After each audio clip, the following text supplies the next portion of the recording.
You can either be the best, or you can be everyone else. That was the very first thing she said to me. No greeting, no handshake, no polite small talk. Just those words delivered so flatly and so confidently that I actually blinked, unsure if I heard her right. It wasn't shouted, wasn't cocky in tone, it was almost casual.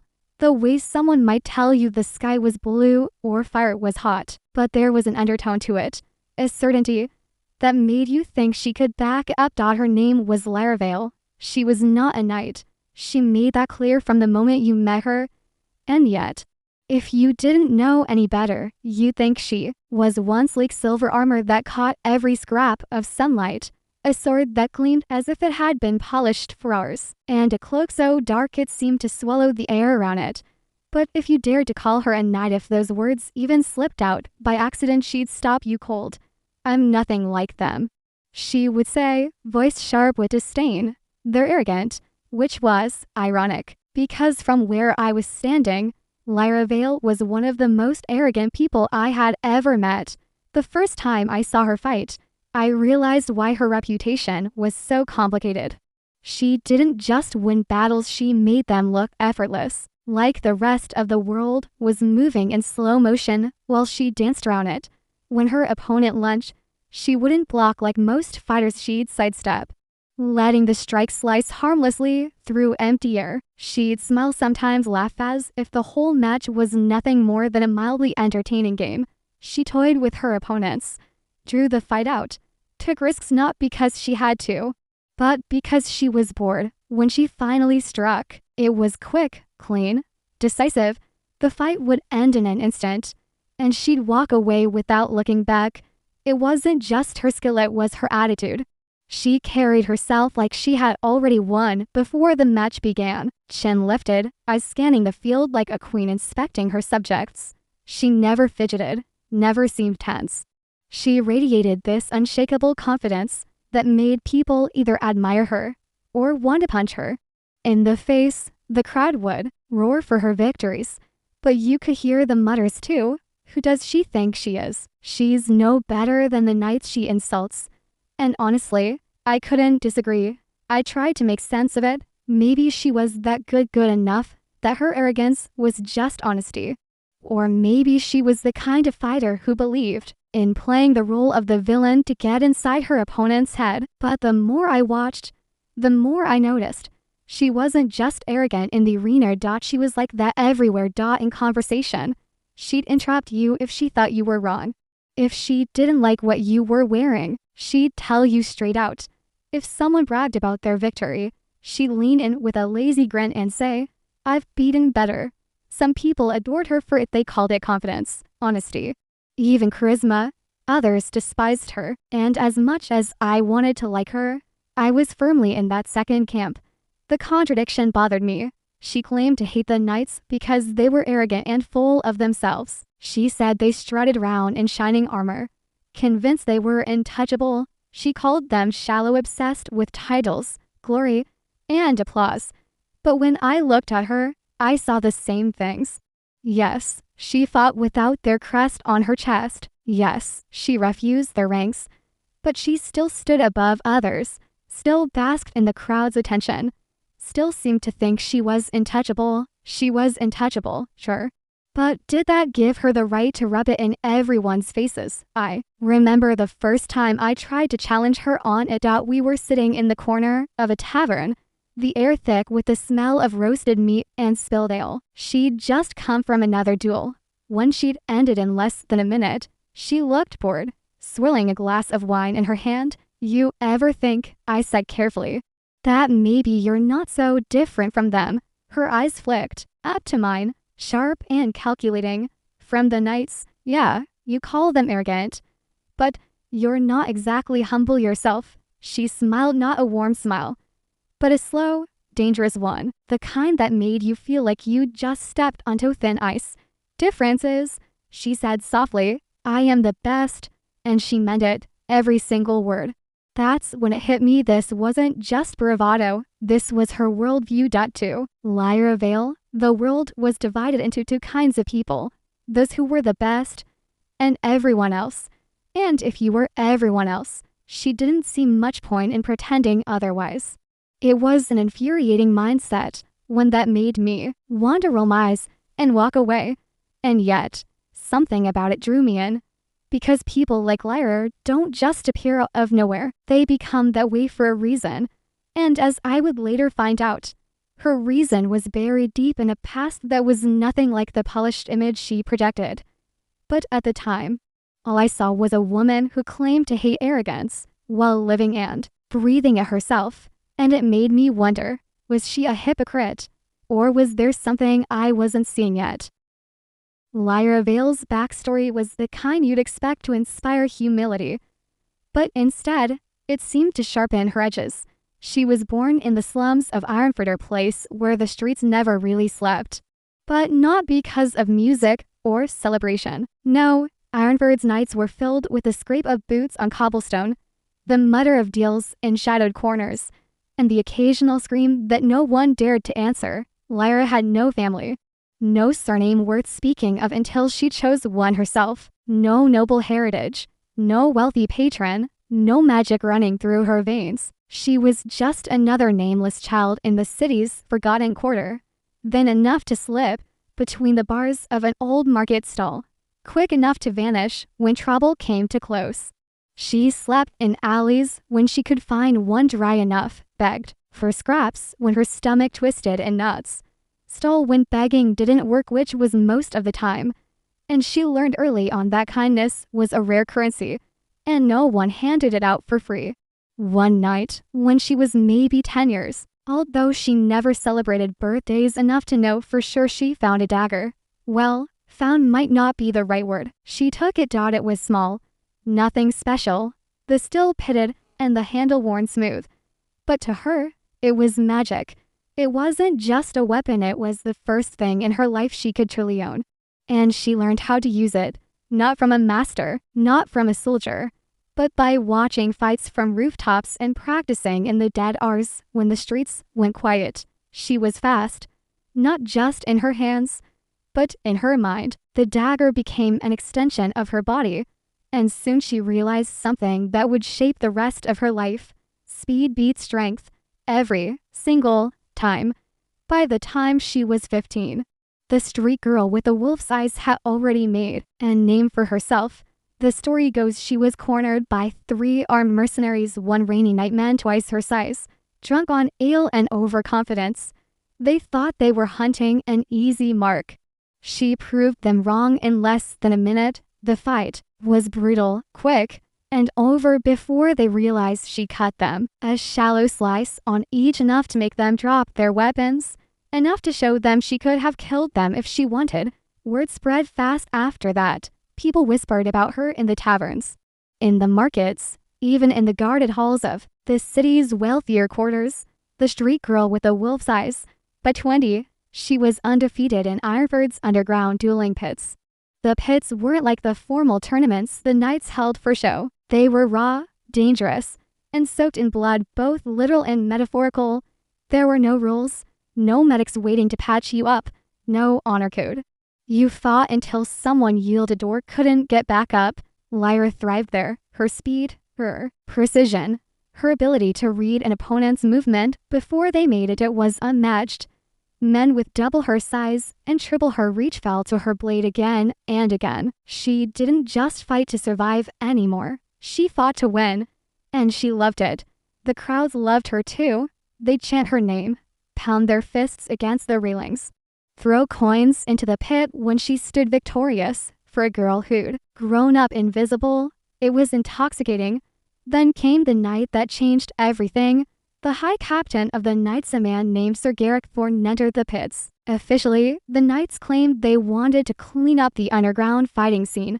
Unofficially, Garrick wanted to make a show of his skill and remind the people why the Knights were considered the pinnacle of combat in Ironford. He never expected Lyra. The fight was over in less than 5 minutes. She didn't overpower him, she dismantled him, dodged his heavy strikes, made him miss by inches, and cut his armor straps so they fell loose mid-battle. At the end, she disarmed him with a flick of her wrist, sending his sword clattering into the dirt. The crowd erupted, and Garrick, well, he couldn't even meet her eyes when she offered his weapon back. It was the kind of victory that could have made Lyra a hero. Instead, it made her a problem. The knights came to her the next morning. They were offering her something no one from her world ever got a place in their ranks, a crest on her chest, a title before her name, gold in her pockets, and a place in the history books. She refused, not politely, not quietly. She told them to their faces that their order was nothing but a flock of self-important fools who cared more about polish than power. She called them pompous, shallow, and obsessed with titles rather than talent. She said they were more interested in the appearance of heroism than in actually protecting anyone. And then she swore, in front of every knight in that chamber, that she would never wear their crest. From that day on, she fought under her own banner. She didn't need their approval. She didn't need their resources. And most of all, she didn't need their rules. And maybe that's when the seed of her reputation was truly planted, not just as a fighter, but as someone who could never be owned, never be claimed, never be tamed. The knights would call her arrogant for the rest of her life, and Lyra Vale would make sure she earned it. Here's the thing about Lyra Vale: she didn't just win her fights. She made you feel like losing was inevitable. It wasn't brute strength that won her battles. She wasn't some towering figure who could overpower an opponent with sheer muscle. No, Lyra's weapon wasn't just her blade. It was control. Every move she made was calculated, precise. She'd step just far enough to make your attack miss by a whisper. She'd pivot at the last second so your sword cut through empty air while her cloak brushed against you like a taunt. And when she struck, it wasn't wild or desperate. It was a surgeon's cut, small, sharp, and exactly where it needed to be. Watching her was like watching someone solve a puzzle while the puzzle was trying to kill them.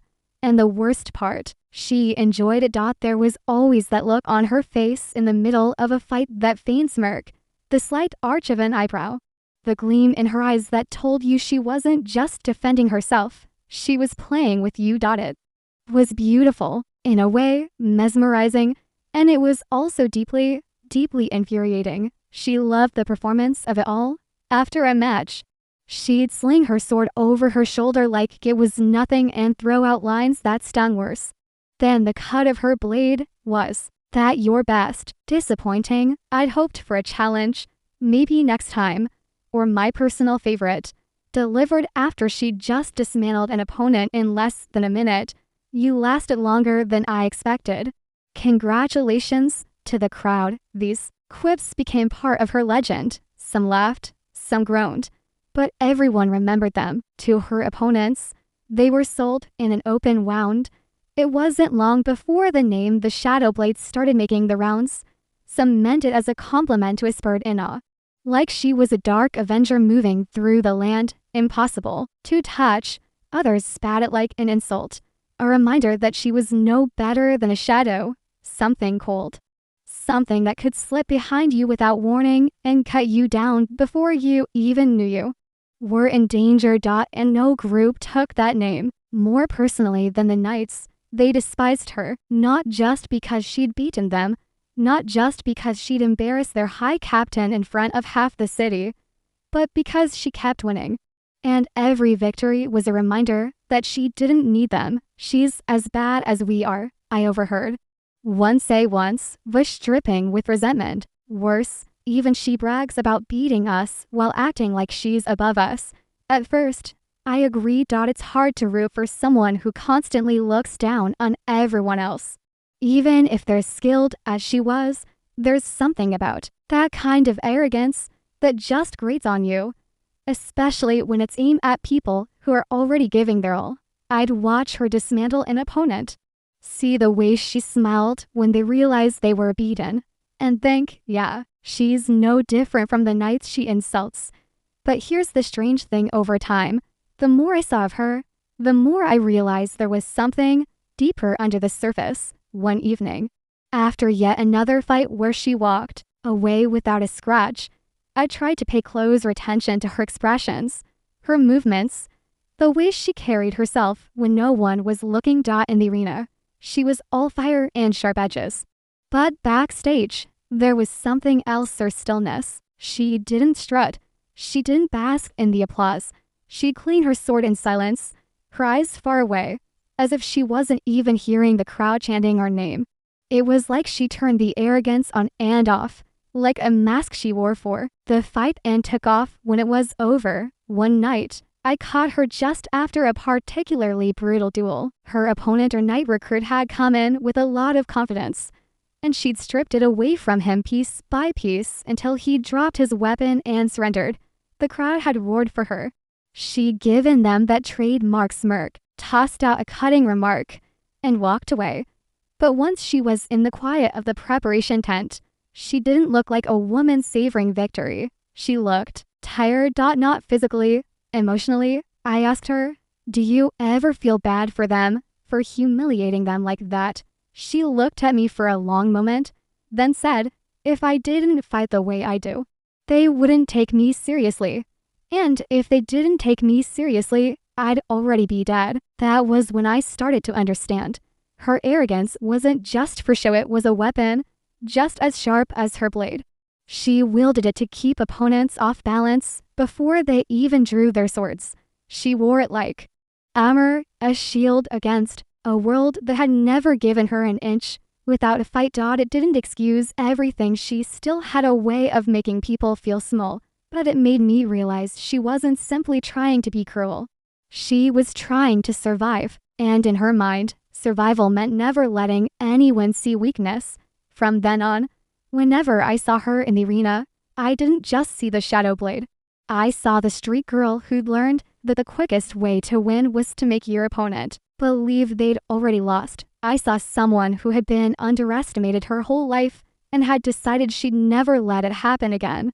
And while I still wasn't sure I'd want to share a drink with her, I was beginning to think that maybe, just maybe, Lyra Vale's arrogance was more complicated than it seemed. It happened during the Autumn Games, a week-long tournament that transformed the capital into a boiling pot of noise, color, and competition every year. Fighters from all across the realm came to prove themselves. The best of the best clashed in the Grand Arena, a stone coliseum so massive it could hold nearly 10,000 roaring spectators.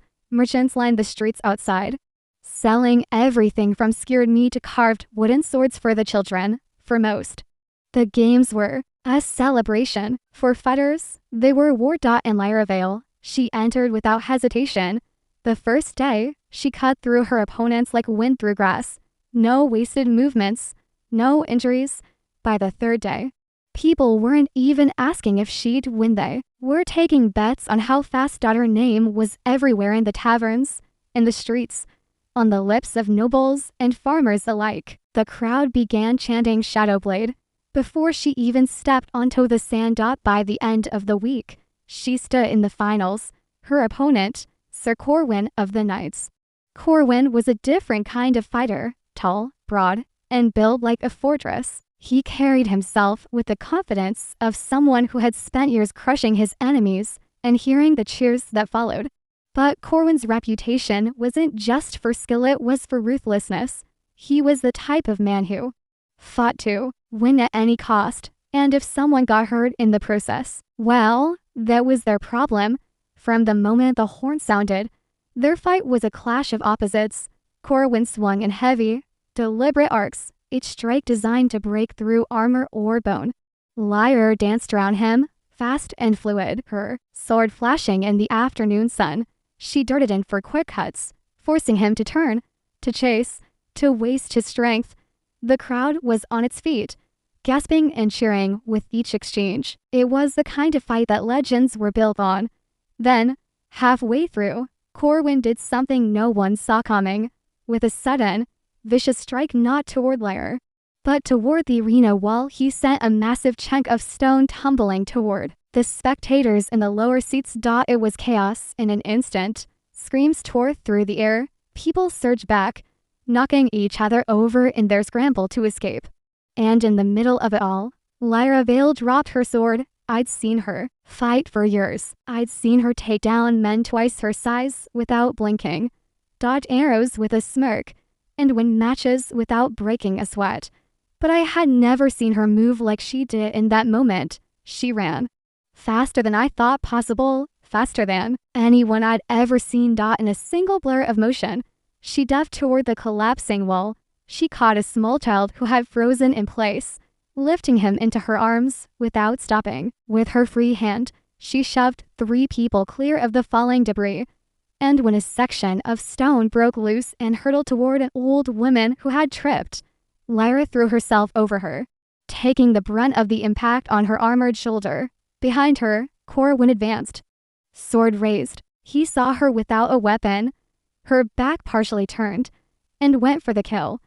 But Lyra was still Lyra. She spun low, sweeping his legs out from under him so fast he didn't have time to react. The great knight crashed to the sand with a grunt of shock. Before he could rise, she planted her boot on his chest and glared down at him. She didn't need her sword. The fight was over. The arena fell into a strange, stunned silence. Then, slowly, the noise rose soft at first, then growing, until the stands erupted into a deafening roar. They weren't chanting Shadowblade this time. They were chanting her name, not because she'd won, but because she'd done something they didn't expect from the so-called arrogant duelist. She had chosen the crowd over the fight. She had chosen to protect instead of to prove. Later, people would argue about it. Some claimed she'd only acted to make herself look good, that it was all a calculated move to earn the public's love. Others swore they'd seen her face in that moment, and that there was no calculation, only raw instinct. Me, I didn't need to wonder. I'd seen her drop her sword. I'd seen her shield strangers with her own body. I knew the truth. When the dust settled and the rubble was cleared, Sir Corwin limped away in silence. He didn't protest the loss. He didn't even look back at her. Lyra, on the other hand, didn't bask in the applause. She didn't bow, didn't wave, didn't make a single remark to the crowd. She just picked up her sword, sheathed it, and walked away. But her image had shifted. That night, people didn't talk about her arrogance or her smirk. They talked about the child she'd carried to safety, the woman she'd shielded, the way she'd fought without fighting. The knights hated it. Of course, it was hard to maintain the narrative that Lyra Vale was nothing more than an egotistical nuisance when she'd just outshone their own in both skill and honor. But for everyone else in the city, that night was the moment the Shadowblade became something more than just a name whispered in admiration or contempt. She became a protector. Later that night, the celebration roared on in the streets of Ironford. Ale flowed, music echoed through the alleys, and victorious fighters basked in the adoration of the crowd. But Lyra was nowhere near the revelry. I found her on the edge of the old stone wall that overlooked the river, sitting with her knees drawn up, the moonlight painting silver across her sharp features. She was quiet for someone who had just cemented herself as the champion of the autumn. Games, you? No, I said, breaking the silence. For someone who swears she's not a knight, that was a very knightly thing you did out there. Her head turned slightly, and that familiar smirk tugged at her lips. But it was faint, tired, like she didn't have the strength to wear it properly. I'm not like them, she said finally. Don't lump me in with their kind. I eased down beside her. You save half the front row today. If that's not knightly, I don't know what is. She gave a small, dry laugh. You think that's why I did it? For the glory, for the applause. Her voice sharpened, not angry, just cutting, like the edge of a blade. I had nothing once, not little. Nothing, no food, no roof, no one to give a damn if I lived or died. When you've been there, you remember the feeling, powerless, invisible. Her gaze drifted toward the black ribbon of the river below, its surface broken only by the moon's reflection. If I can stop someone else from feeling that way, I will. But I'll never kneel to anyone for the right to do it. No council, no crown, no order gets to decide when I act. For a moment, neither of us spoke. The muffled noise of the city drifted up from below, but it felt far away. The air between us was heavy, not uncomfortable, but filled with the weight of something I hadn't fully understood until now. And then it clicked. Her arrogance. It wasn't the hollow kind. It wasn't the empty bluster of someone desperate for attention. It was armor. Not steel, not leather, something harder to break. It was the kind you forge yourself when the world spends years trying to grind you into the dirt. The cocky lines she tossed out after every fight. The smirks. The way she rolled her eyes at opponents. It wasn't just ego. It was her way of keeping anyone from seeing the parts of her that still remembered hunger and cold. If people underestimated her, she won. If they hated her, she still won. Either way, they never got close enough to hurt her. I thought back to every fight I'd seen her in, how she never showed mercy to arrogance, yet always spared those who fought with heart, how she mocked those who fought for applause, but quietly nodded to the ones who fought for survival. She wasn't a knight. No, not in title, not in crest, but in her own way. She had a code. One carved out of alleys and shadows instead of castles and courts. You know, I said slowly, you could join them. The knights, change them from the inside, make them less. I gestured vaguely. Them, she snorted, and spend the rest of my life sitting through banquets, smiling at nobles who think starving kids are a sad but necessary part of the economy. No thanks. She glanced at me, her eyes gleaming in the moonlight. I work better alone. No leash, no rules except mine. You're going to keep fighting in the pits? I asked. Sometimes, she said. But there are bigger fights than tournaments, people to protect, things to take from those who've taken too much. And besides, the smirk finally returned, sharper this time. The knights still need someone to remind them they're not untouchable. It was strange she still radiated the same unshakable confidence that made people love her or hate her on sight. But now, sitting there in the moonlight, I could see the lines beneath it, the history etched into her stance, the discipline hidden inside her defiance. She wasn't arrogant because she thought she was better than everyone else. She was arrogant because she had survived what would have broken most people, and she refused to apologize for it. As the night deepened, we sat in silence again, watching the river. The noise of the city grew faint, replaced by the quiet rush of water below. She leaned back on her hands, eyes half closed, and for a brief moment she looked almost peaceful. You're going to be a legend, I said without thinking. Her eyes opened, fixing on me with that wolfish glint. Legends are for the dead, she replied. I've got too much work left to do. And that was Lyra pride wrapped around purpose, ego tempered by experience. She didn't need the title of knight. She didn't need a banner, a crest, or anyone's approval. The city could love her or curse her, and it wouldn't change a thing, because at the end of the day, she fought for something far rarer than honor or glory. She fought for the people no one else would fight for. And maybe, just maybe, that's what made her the best of them all.